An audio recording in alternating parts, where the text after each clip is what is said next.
Wondering what essential oils are good for the crown chakra? Well, that's exactly what we're going to discuss in this video. Welcome to the 6 Sense series of Fellowship in the Essential Oils. I'm Adam Barralet, joined by Liz Ashley. How are you today, Liz? I'm okay, but I feel like I've failed today. No purple, only purple on my earrings today. But I'm ready to talk about some really deep oils that I've used for strong spiritual practice over the years. So I think this can be interesting for people. Of course, we normally pick 3 each, and you've gone for some real kind of unusual ones that are probably not in everyone's collection. So I'm really interested to work out why you've decided they're really great for the crown chakra. But before we do that, let's kind of do our groundwork like we do. The crown chakra is the 7th of the chakras that we've explored in our past videos. It's found at the crown of the head, hence it's named the crown chakra. And as we journey through the chakras, you'll actually notice that we start quite physical with the base or the root chakra.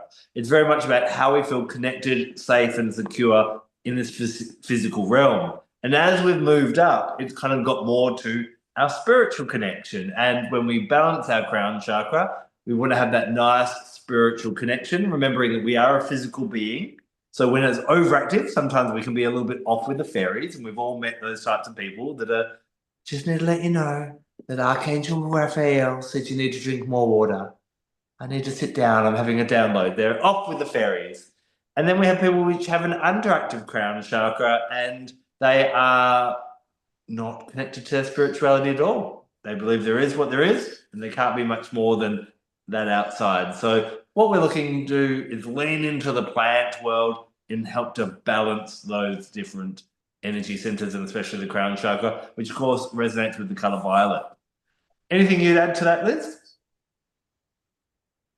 I would say slightly different to you. I would say to understand the crown chakra, it's worth adopting the philosophy that we are spiritual beings having a physical manifestation, and that the crown chakra is always open to a certain extent, but a lot of problems with things like headaches, migraines, things like that can often be because it's really shut down hard. And spiritual practice is all about aligning the different chakras so that they work effectively. But the deeper you go into spiritual practice, the more switched on the crown chakra is, and that can be, as you quite rightly say, quite really good or also really bad, because it can be very hard to get grounded when that happens. And not that this is one of our oils, but I find patchouli to be a really good balancer of if you are a bit too overactive. Patchouli is really great for like those lower chakras to bring you back into the present as well. But let's start off on the oils that we have chosen. I'm going to start off with a basic one. I know you spoke about it in a previous video, but lavender. I love lavender for the crown chakra. And the reason I love lavender is we all know lavender for being very relaxing, very calming, great for the nervous system, helps with sleep.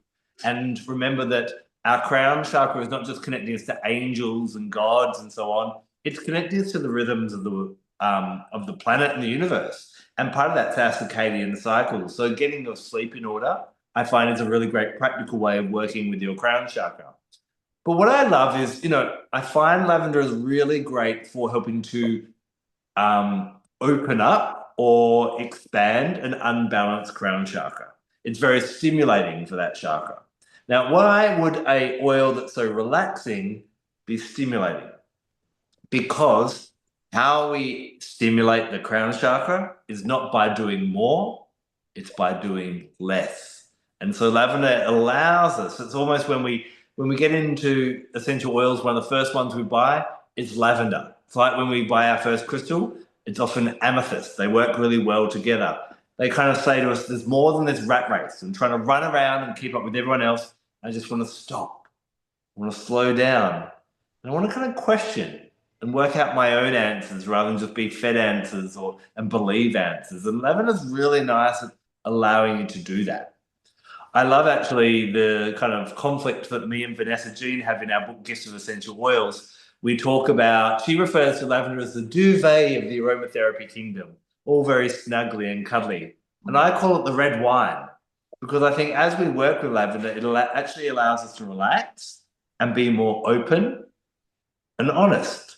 And I think that's really important as we explore our spirituality, of just kind of realize that answers aren't always there. And sometimes it's about going and finding our own answers. So lavender works so beautifully as, I guess, a 101 oil for really helping you to start that journey, to relax a bit more, create space in your life, to explore what spirituality means to each individual. I agree with that wholeheartedly. I think that lavender it is the gateway oil into understanding what plants can do. Most people first explore and say, well, plants can help us relax, so therefore plants have an effect on our mental body, our emotional body, our physical body. But I think the more that people work with plants, the more they realize, actually, I'm not using an essential oil, I'm working with an essential oil. So therefore, I'm having an active relationship with some kind of consciousness.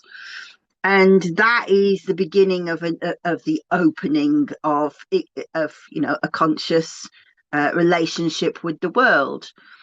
And I think it's important to say that there's lots of people, you quite rightly say, that will say, oh, I have a very, very spiritual life. There's others who are not spiritual at all, but they do go to church and they recognize that there is something bigger than them, and that they are working in a relationship with something else in the world.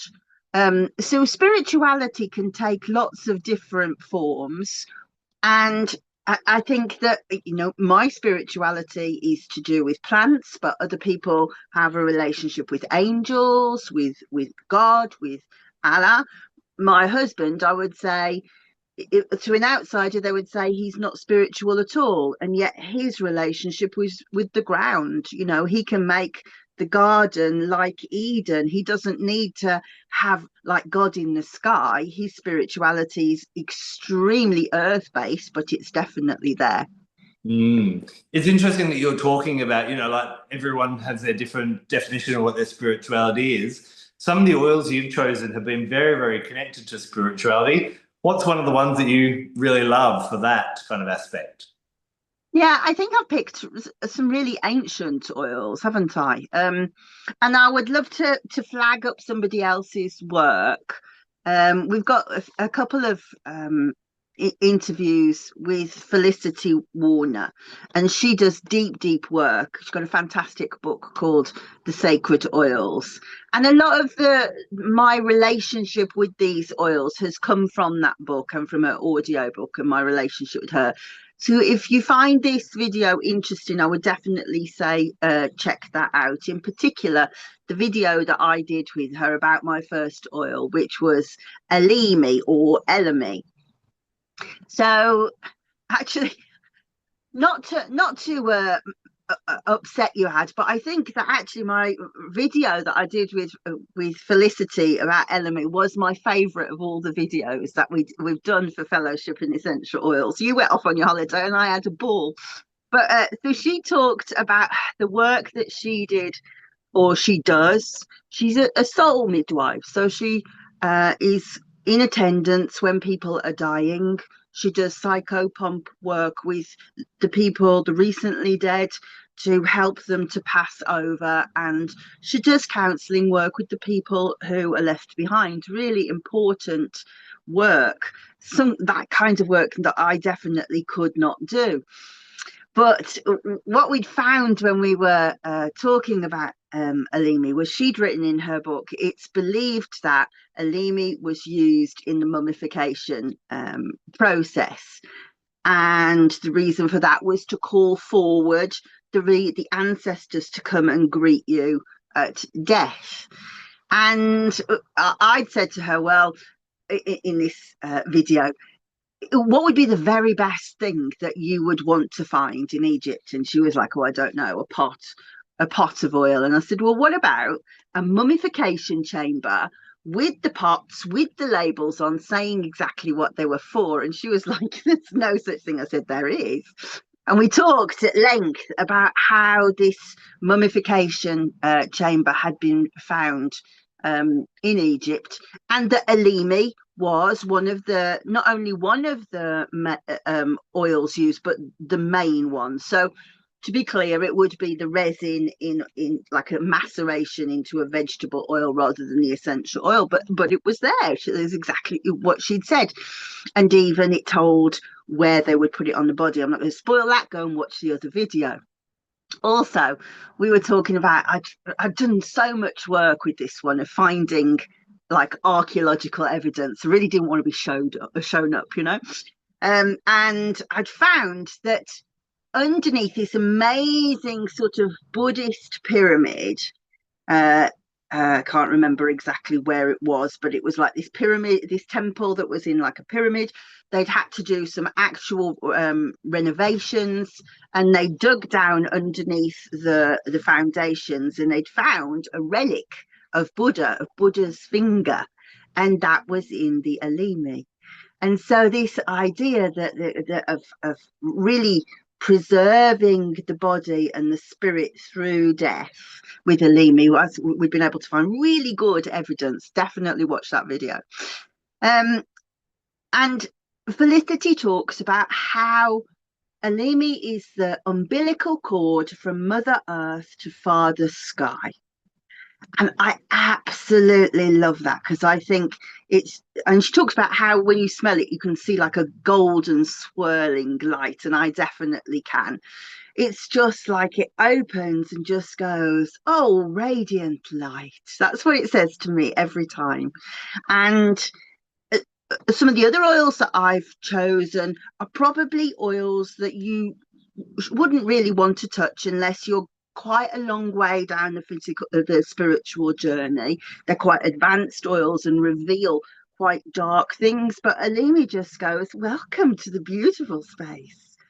And she talks about how she uses it when people are really in the last hours of their life, and perhaps they don't want to let go, that they're really frightened, and the Elemi seems to open it up so that they can see the family and walk towards them.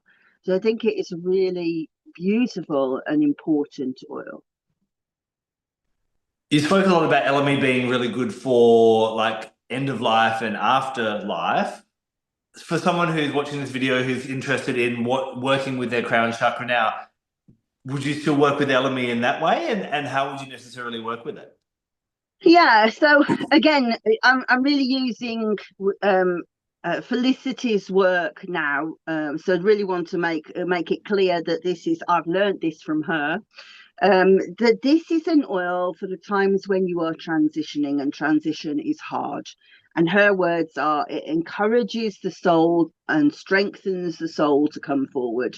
So, for example, you're getting a promotion, and everything about you goes, I know I've earned it, but I'm not sure I can do it, you know? And you need to strengthen that part of you to go, do you know, they wouldn't be looking at you if you hadn't already proven it. You don't get a promotion unless you've already proven you can do the job. Or you're moving to a new place and you're not going to know anyone. These big transitions in life, that's the time for Elemi, excuse me. And I do think I've deliberately picked ones that are for extreme moments. For me, crown chakra work is sacred work. So none of the oils that I've chosen will be sort of prosaic oils, if you like. They're sacred rather than prosaic. Fair enough. I think, it's during those real challenging moments of life, some of the ones that you've given examples of then, is when we kind of lean into our spirituality or even question the purpose of life or the meaning of life, because we're like, why is this happening and why am I struggling? And it's in those struggles, those darkest moments just before the light, where I guess Elemi, and I find Elemi to be really beautiful in that way of kind of bringing that illumination and tethering you to your spirituality, which is in essence what the crown chakra is all about, isn't it? Yeah, for sure. It's understanding that we are part of something much, much bigger. And at any given time, we're part of that something being much bigger. I watched. I can't remember the guy. In fact, even if I could remember his name, I don't think I would be able to pronounce it.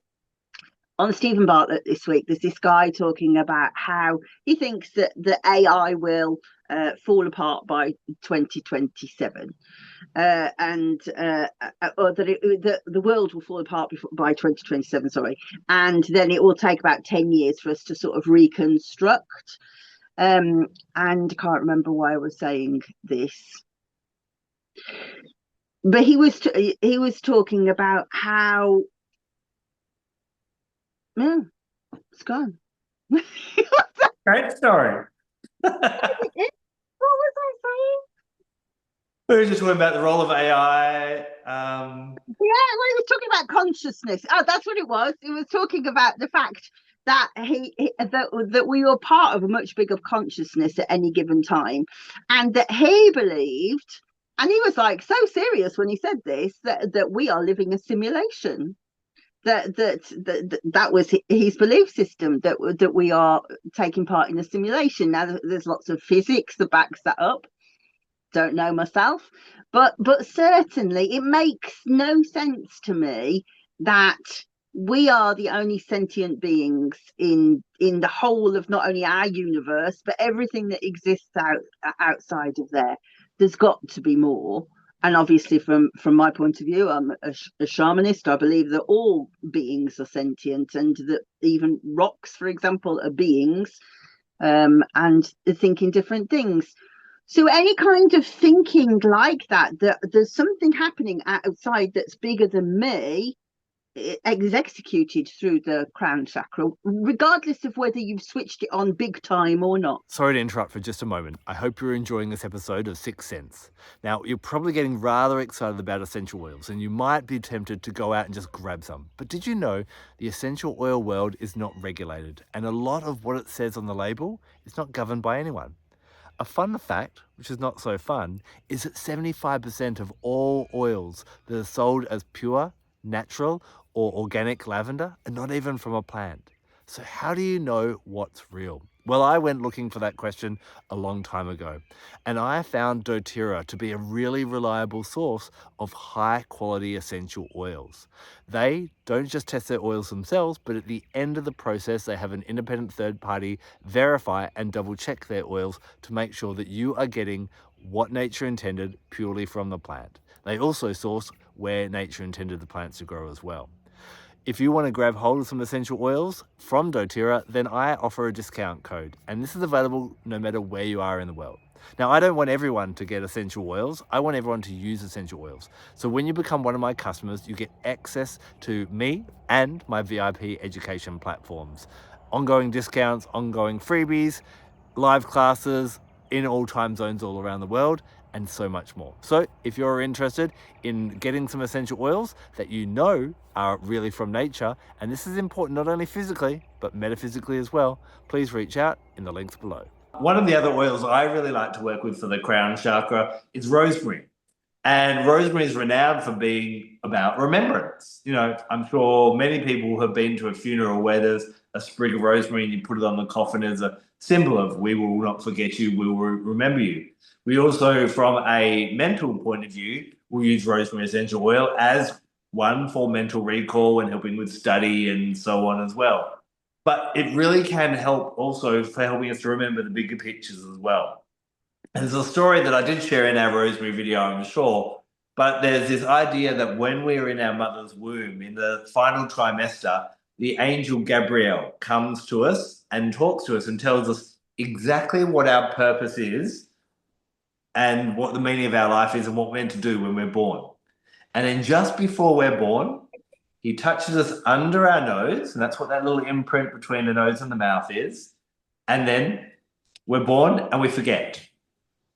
And we spend our whole lives trying to remember, what am I meant to be doing? And we go, we go to lessons, and we go to tarot readers, and we keep on searching for this big, what am I meant to be doing? What is the meaning of life? What is the purpose of all these things that are happening to me?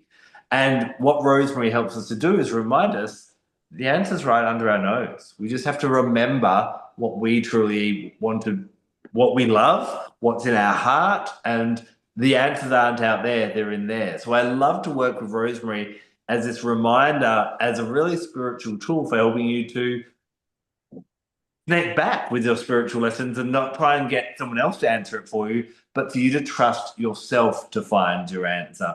Combining it with an oil like clary sage really helps this introspection. I love to pair them as a bit of a 1-2 crown chakra punch as well. I'll squeeze extra oils in where I can on our last episode of the Chakras Today, Liz. So I love it for that.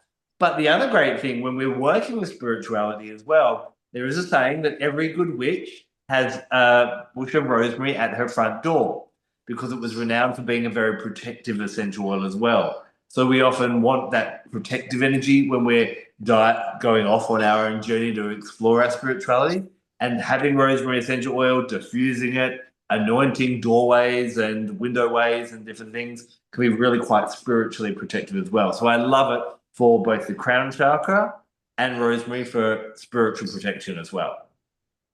I feel like I'm forced to be nice about rosemary, and as you know, it's beyond me. But I think, yeah, I agree with everything that you say about remembrance. I love that story about the septum. This is your septum. And I've never heard you say that. No, you've never said that in another video. So that's beautiful. And to me, though, I feel like that's a meditation to be done, to just rub that and think of Gabriel and think, right, now tell me again. Tell me again what you were going to, what you said. But that's lovely. And yeah, it's just all about memory, isn't it? Yeah. Yeah. I think, and the answer is right under our nose. We go looking around the world when the answer is right within under our nose. I love it. Yeah. Oh, I can grasp that catchline. Isn't that lovely? And a lot of the things that you're talking about with rosemary, I would say about my next oil, which is Angelica. I did loads of work on Angelica last year, and I've recorded loads of videos and never really put them together, but it is a course waiting to happen because there's so much to know about Angelica. In particular, we should say that actually there's sort of 3 Angelicas we could be talking about at the moment. There's Angelica, Archangelica, which is what I'm talking about, of which there are 2. There's there's Angelica seed and Angelica root. I am referring to Angelica root essential oil. That's what I love. But also doTERRA's Angelica is Angelica sinensis, right? Yeah, known as Don Quai in China, which is commonly used in traditional Chinese medicine for menstrual problems and basically a bit of a tonic for the blood, for heart, liver, and balancing menstrual. So very different physically from Angelica, Archangelica, how we'd use it for the physical body. But I'm interested to hear what you have to say, especially about Archangelica and its spiritual aspects. Yeah, so Angelica sinensis, as you say, that is very rooted sort of menstrual. So we're looking more sacral chakra. So not really relevant here, but Angelica, Archangelica, just beautiful. Angel of the archangels is like a threshold oil. It's a really powerful protector. And it's the sacred plant, I don't think essential oil plant, of the Sami people, who are sort of Lapland and all up Greenland and places like that. And it grows. Have you ever seen an Angelica plant? Does it grow in Australia? No, but I've seen photos. I haven't seen it in real life though. So it grows absolutely enormous. And thinking about it, there would have been one out in the garden when you were here, and I never thought to point it out. It would have been out of your view line, but it grows around about 8 foot tall, and it has these a thick hollow stem and this huge bright chartreuse flowers on it. And a reason why I know it was here while you were here is because you were here just before Dexter's birthday, which is May the 9th, and its official day is May the 8th, which is, well, there's an argument of birds going on ahead because the May the 8th is St. Michael's Day. So he actually has 2 days. He has May the 8th and September 29th. I don't know why.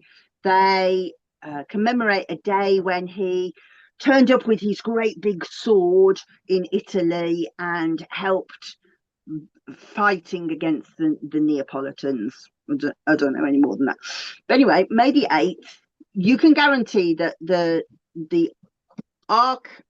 Angelica will be completely out in bloom. Now, the Sami people always go looking for these Angelica plants, and they find the one that is 1 year old. So Angelica plants are biennials, so they don't really flower until the 2nd year. But the 1st year they're called a fadnu, and they make a flute out of the fadnu, so it's still quite tender. And they cut the top off and they put holes in and they play this flute, the fadnu, and when they play it, that opens the space up to speak to the elementals and for the shamans to be able to take its people into the other world.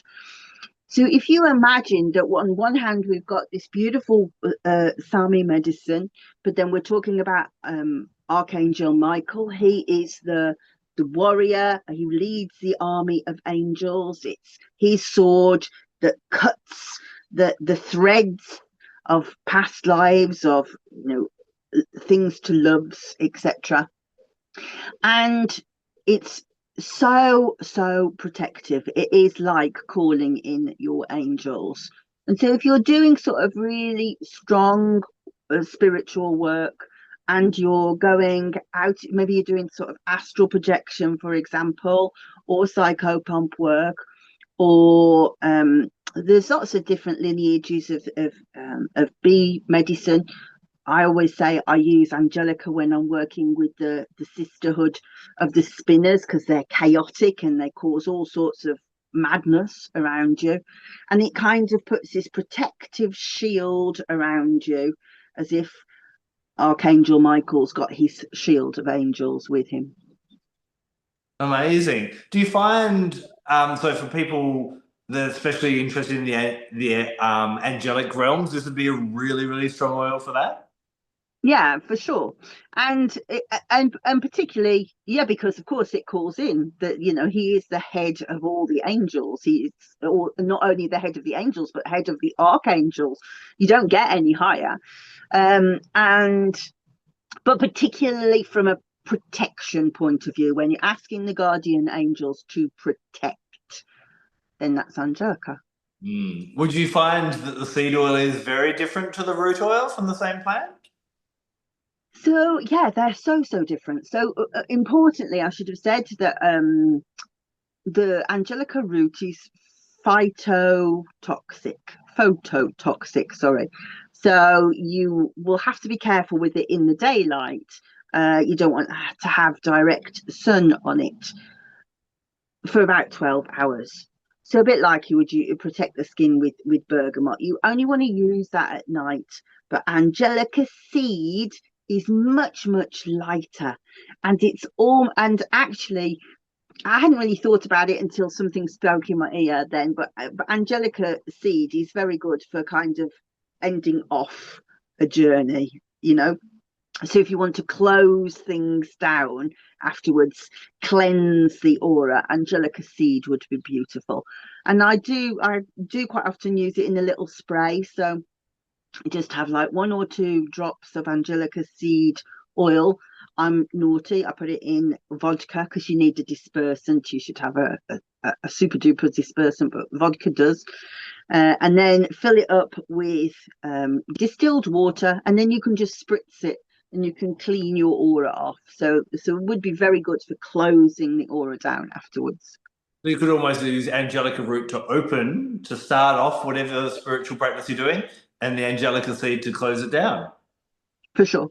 Well done. You squeezed 2 essential oils in. We're squeezing as many as we can in for our final chakra exploration. I want to take us.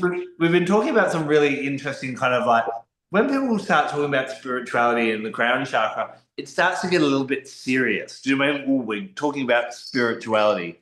And the final oil that I find is really great for the crown chakra is Litsea, which is also known in China as Mei Chang. Now, when we speak about spirituality, we often hear the term love and light, love and light. And I think there's actually a missing component to this. There's love, there's light, but there's also laughter. Laughter for me, I believe, is a really spiritual tool and a really spiritual lesson. Why do we have a laughing Buddha? Because we realize, and maybe the Buddha realized, that life and all the seriousness that we get caught up in our adult life is maybe not that kind of, maybe we don't need to be that serious after all. But also, when we can learn to laugh at something, we rise above it.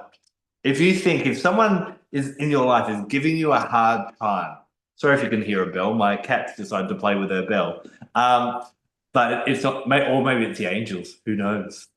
But okay, so someone's giving you a hard time. If you can laugh that off, it has no power over you. If you're having a really ridiculous, hard, challenging time, I remember when one Mercury retrograde period, I was traveling around Australia teaching, and I got 3 flat tires in 3 different cars. And I swear, it's not because of my driving. It was just weird. And by the third one, I was just like, this is ridiculous. I'm going to miss a flight. But why is this happening? And as soon as you could laugh at it, the stress and the worry and all those low vibration energies would actually have a negative effect on your crown chakra just vanish. So learning to laugh with Litsea is really great.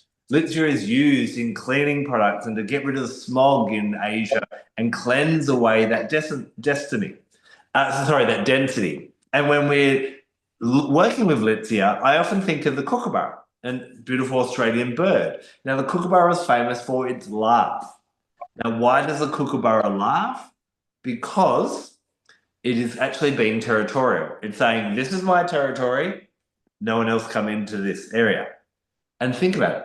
When we can learn to laugh, when we lift our elevation, it's a very spiritual thing to do because none of that low vibration energy from other people or what life is dealing with you at this point in time drags you down. So I think bringing Litsea into your everyday life, I think it's a great one to pop in the diffuser at the start of the day. It's going to clean the air from all the, the pollutants, and it's antimicrobial and antibacterial, I think, off the top of my head. But on an emotional level, it lightens you. It brings that real laughter in. It almost has this teenage feel of like a whatever, doesn't matter. Nothing's going to bring me down. So I think it's a really spiritual oil without getting on that real serious spiritual aspect. I love that. So Litsea could be the fruit, or you like flower as well. So which? Yeah, what I was talking about there, it actually comes from a purple berry, the fruit. And that's that lemon one. That's probably the most common one that you do have. You do get a flower oil as well, which we did talk about in our Litsea video, which is quite interesting because it smells like eucalyptus, its main constituent 1,8-cineol. That's very much about kind of that more expression of that joy, whereas I find the Litsea fruit is very much about just embodying and connecting with that joy, and the fact that it's a purple berry, that's going to link it straight to the crown chakra as well. That's clever. I wouldn't have thought of Litsea at all. I do like Litsea, but it's never in my sort of, oh, let's use that oil. I'm going to experiment. I wish you'd done that one last, because mine is it's a bit of a downer, really. But well, we should have organised ourselves better. This is chaos today, Adam. It must be the expanded consciousness talking. We've got dogs and birds and cats and bells. My last one is Galbanum or Galbanum. Who knows? They're all dodgy spelling pronunciations this week, aren't they? Search an ancient medicine. You can find it in the Bible, and the resins have always been used in spiritual practice since recorded time, and I love to think about Galbanum from an ancient Egyptian point of view, that it is written to be associated with the god Osiris, who is the god of the dead. And I'm fascinated by this strange sort of correlation. And I always think, well, is this a thing, or can only I see it? And am I making it up in my head? But so it's supposed to be the personification of Osiris, and Osiris has a green manifestation. So quite often you'll see him painted with a green face. It's called Osiris the Green, and you don't get a more green fragrance than a Galbanum, I don't think. Excuse me. And it's thought now that this manifestation of Osiris the Green is talking about as the body putrefies after death. Because, of course, that's a really important time in preparing for the afterlife. So in mummification, it was a 70-day ritual where they were kept vigil over the body by specialized priests who were preparing oils, singing incantations, and basically keeping the body safe from the god Set, whose job it was he could smell putrefaction and he would come and lick at the body. And we didn't want that. We wanted it to keep him pure. So the cleansing was continuous over 70 days using a Galbanum. And obviously through that 70 days, after 70 days, then the funeral would take place. But the body and the soul would be going through a process. We looked over by the priest of Anubis, and he would be helping the body to go through. And a Galbanum is a really deep spiritual oil. When it opens the crown chakra, it really does open our mind to not only the happy stuff like Elemi does, but it also asks us to really look at soul lessons. And so one can imagine how if there was a transportation through to the afterlife, going through the Book of the Dead, those were the spells that you needed to know, and your heart would be weighed against a feather by the goddess Ma'at. Through that journey with Galbanum, you are asked to consider all of the things you've done in life, both good and bad. And that happens in life with Galbanum too. But also, Kathy Skipper of Aromagnosis talks about how it seems to draw forth the individual wisdom, but also the ancestral wisdom, so that you have the strength of the lineage behind you.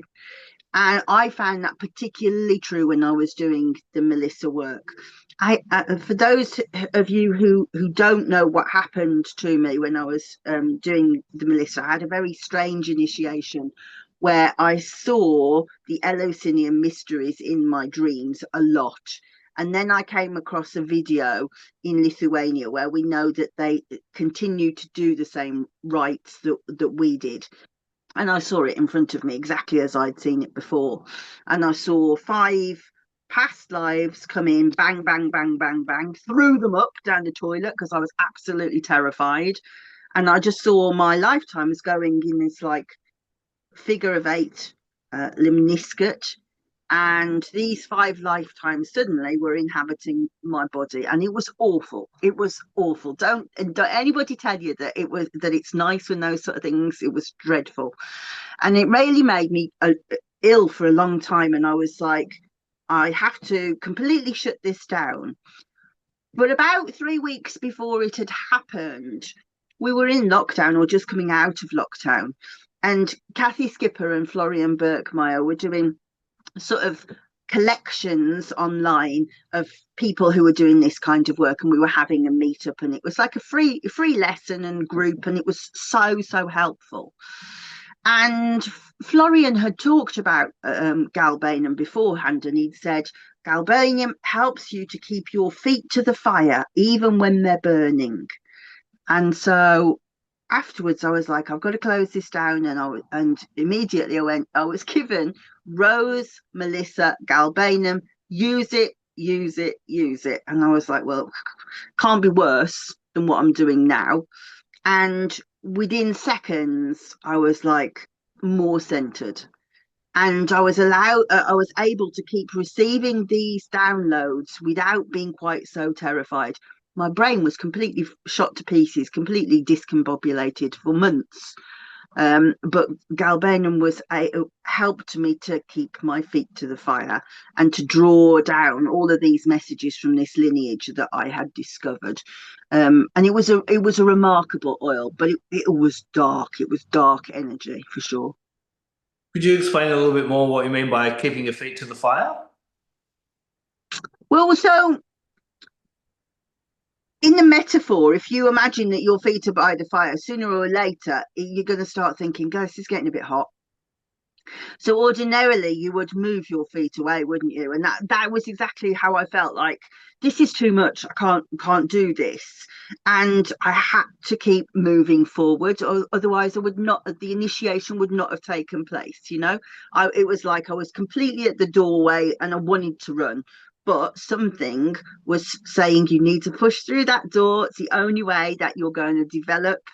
And of course, within 6 weeks of doing that, I was so much more developed than I was before. I went from being somebody who could just like feel essential oils to somebody who could hear insects, could hear plants. But it took trust to be able to keep my feet to the fire and go, okay, I'm not going to burn. This is the transformation. What's interesting, actually, as I say it out loud, is there's a similar thing that happens in the myth of Demeter. So Melisai, which is my lineage, are priestesses of the goddess Demeter Kore. So Demeter, and the Kore, of course, is Persephone. She's the goddess of the underworld, right? So there's this gateway of death and transformation, because Demeter, of course, is the cycles of agriculture as well as anything else. There is always going to be the earth dies, the earth comes back again. But in her myth that they learn, and they saw like the holy story, that then their version of the nativity, there's a part where Demeter is given the care of a child, of a lady who's taken it in Matinera, and she's given the care of the child, and she decides she wants to transform this child into a god, because she's lost her child.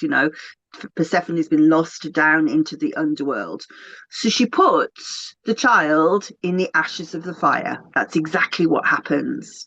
Now Matinera discovers her and she's like, no, you can't do that. And Demeter's been hiding as an old woman till this point, and she reveals herself in all her goddess glory, and she says, "You fool, this would have made her immortal." So this idea of having to be able to stay in the fire, to be able to be transformed like the phoenix through the ashes, you can't run away from it. You have to stay in the heat to be able to be transformed. So talking about the two oils the last two that you talked about in Angelica root and Galbanum, could you possibly pair these together for some really deep spiritual work, where I guess you have your Angelica root opens the door, your Galbanum keeps you in the school, and then when you have finished, you've got your Angelica seed to kind of cleanse and close the chapter? You could. I have to say, like, if you're thinking about it from a perfumery point of view, Angelica and Galbanum are both green notes.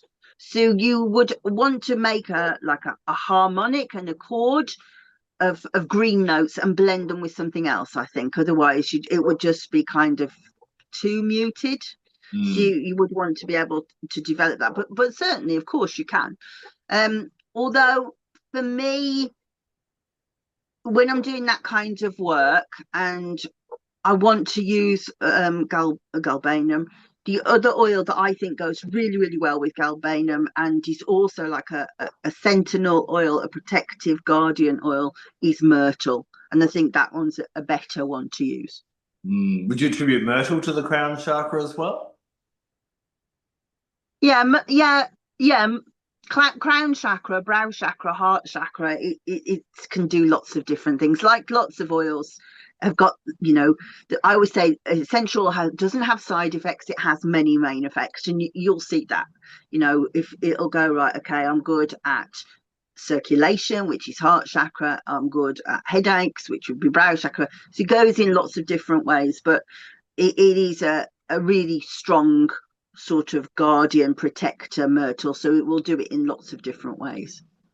So I think a really strong message that we brought home today is that, yes, there may be a whole range of different essential oils for a particular chakra, like the crown chakra, as we've been discussing, but they're not all the same. And maybe lavender is a really nice one for starting that work, whereas if you feel like you're ready to go to the next level, then maybe a galbanum or an Angelica root could be really good. Or if you've lost your way, maybe rosemary is really important, or Litsea could be great as well. Now, remember that we've done extensive videos on all the chakras and these videos as well. So next, just jump in and check out one of those videos to go even deeper on how you can work with those essential oils in practical ways, emotional ways, and spiritual ways as well. That ends our discussion on the crown chakra, but you can keep on learning with our other videos. We'll see you in the next one. Until then, take care and blessed be. See you in Elemi. Watch it. I'm Elizabeth Ashley, UK Director for the National Association of Holistic Aromatherapy and founder of the Aromatic Mystery School, where essential oils meet the deeper, more mystical side of healing. Here you'll explore the spiritual, emotional and energetic dimensions of plants and learn how to weave them into your own rituals and well-being practices. If you're ready to work in a way that nourishes both your soul and your senses, join us at the Aromatic Mystery School. The link's right below.